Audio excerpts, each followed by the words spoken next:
Greetings, my friends. This is Gilles Monsignor. I thought I come and wish you a wonderful day, for it is very a great day today. And so we are learning to live in the now, to live in the now. Really, the now is really where it is happening. And so we're traversing this fourth dimension, the fourth dimension, and we need to achieve this state of bliss, this state of contentment, this state of receiving all the information, the fifth dimension, because traversing the fifth dimension is like the third dimension, the world of senses and physicality, but it connects to all the potential of the quantum field. So we're learning to include love into all our thoughts and energy, but it is very, very much an intensification of all the black and white, the good and the bad, the dark and the higher and the lower. For God loves this fight of opposition between those forces, otherwise, because He knows we're going to learn so much from that. So it is the fourth dimension is the place where we concluding the program of time, space, gravity, energy, the matter energy. For there is the divine law. We want to become one with the divine law, the law of one. And it's for life is only one. And every time we move into a next level, we need to learn a new aspect of the natural law, of the Creator. For God is law. God is more than the law, but He's created those divine laws that when He created each universe with a perfect law to rule over the universe, so He can rest always and trust He knows that His laws are perfect, infinitely perfect in truth. For there is this little story, it's a little joke. It's an anecdote. They say this. Maybe you know about it. It's the 5 Jews that changed the world. First, Moses comes and says, "All is law." Then the Christ comes and says, all is love.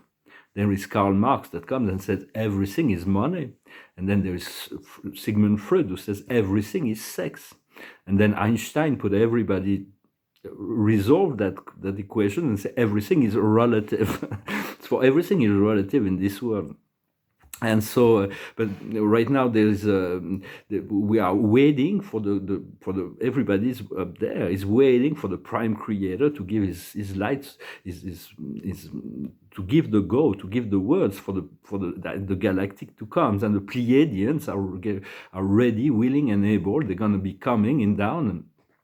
And so it's important to go with the flow in the now, to stay neutral in relationship, yet to know that all will be well, all is fair, all will be fair. For in this world, we can say that because of the long past and history of the creation of humanity, there's a lot of injustice in this world, but you can continue to call on to invoke divine justice, balance, and relax your mind. For peace of mind is really essential. It's very important to trust and to continue to love your ego. For the ego, it's the opposing force to the ascension, yet it is like a child, and it's trying to protect you from all the things that could be harmful to you. So it's like the ego has to cooperate with the soul so that slowly but surely it becomes a cooperative component. It's our individualized state of being, of state. For there are many access to the fifth dimension. There are windows, there are doorways, there are gateways, and everybody will find this access point. We're part of this ascending wisdom. There is the ascended master, the ascended masters. They have achieved that ascension to the angelic planes, but there are also descending wisdom beings that were created in perfect eternal wisdom that comes down from the higher planes to assist in all. So it's like both ascending and descending wisdom are very useful to the universe. I want to continue to call on that. For this, it's like it requires a lot of patience, and for there's going to be a financial transition, a quantum financial system that will be based on abundance, and we're going to clear up all of the corruptions and the lies and all of that, but yet just be prepared for the dark. Are getting ready for more tyranny, more imposition. They're going to attack the children. So send love and light and protect. Ask the archangels to send their protection. It is important to protect the children, for they will be the next target of the deep state and those dark forces. They have no more cards, and so they're really doing all they can. But they know they lost, but they're not ready to surrender. And so it is known that the angels will protect, will give their assistance and continue to. For the children are very important in galactic society. The education of the children are given to the wisest beings in society because they know that it is very important. And on Atlantis, the master thought explained that on Atlantis, the children were before the age of 8, between 5 and 8,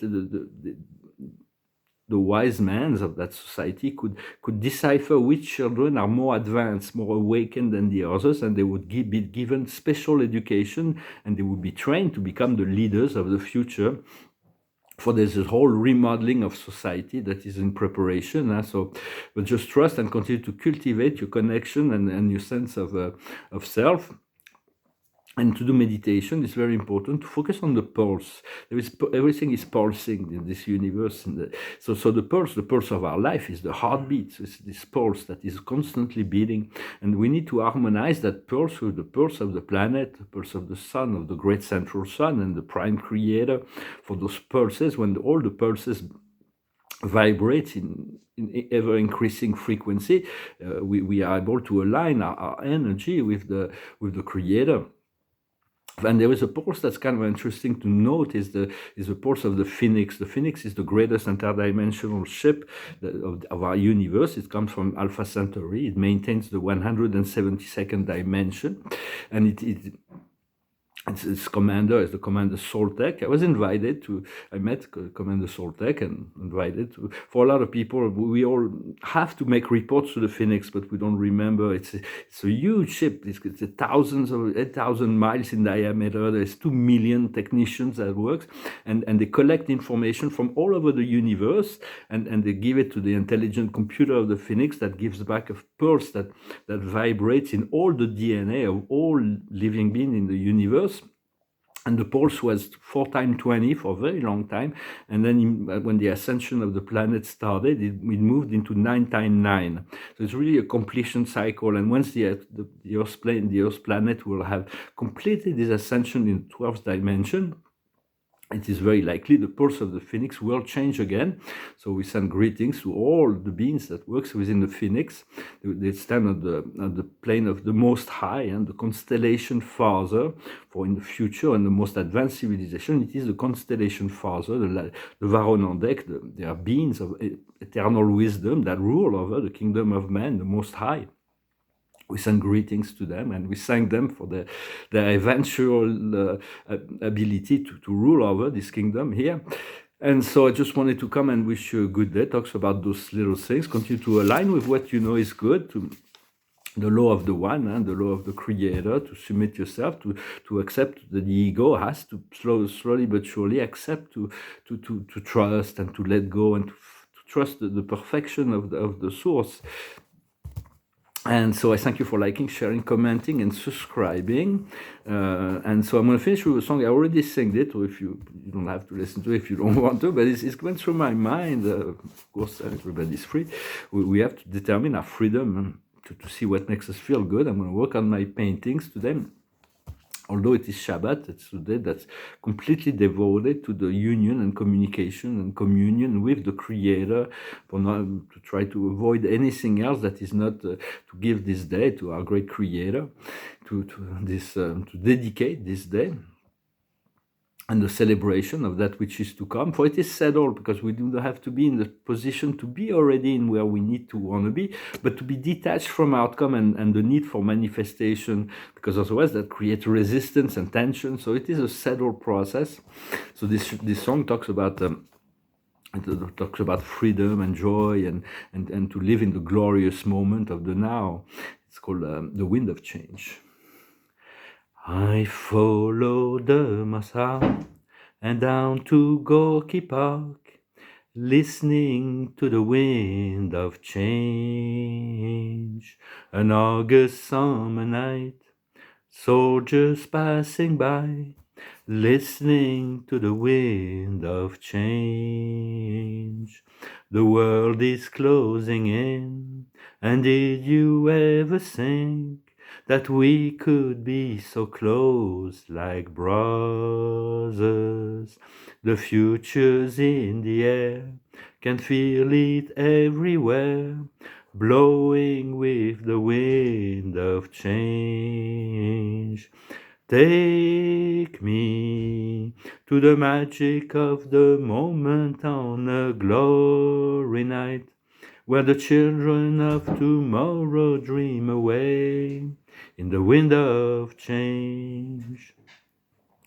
Walking down the street, distant memories are buried in the past forever.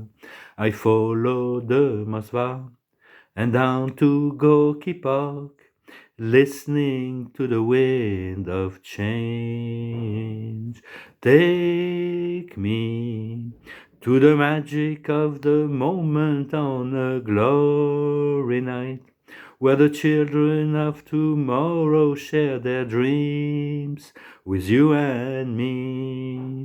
Take me to the magic of the moment on a glory night, where the children of tomorrow dream away in the wind of change. The wind of change blows straight into the face of time, like a storm wind that will ring the freedom bell for peace of mind. Let your balalahika sing what my guitar wants to say. Take me to the magic of the moment on a glory night, where the children of tomorrow dream away in the wind of change, in the wind of change. So the wind of change blows straight into the face of time, like a storm wind that will ring the freedom bell for peace of mind. It's wonderful, wonderful verse. For it is all about peace of mind. When we achieve this understanding, this trust in this peace of mind, we are there. We have achieved that. And so it is very important to continue to cultivate this sense of peace, this sense of joy, this sense of expectation for the great point of freedom that is before us. I thank you very much. Wish you a wonderful day, and I'll talk to you later. Adonai. Salat.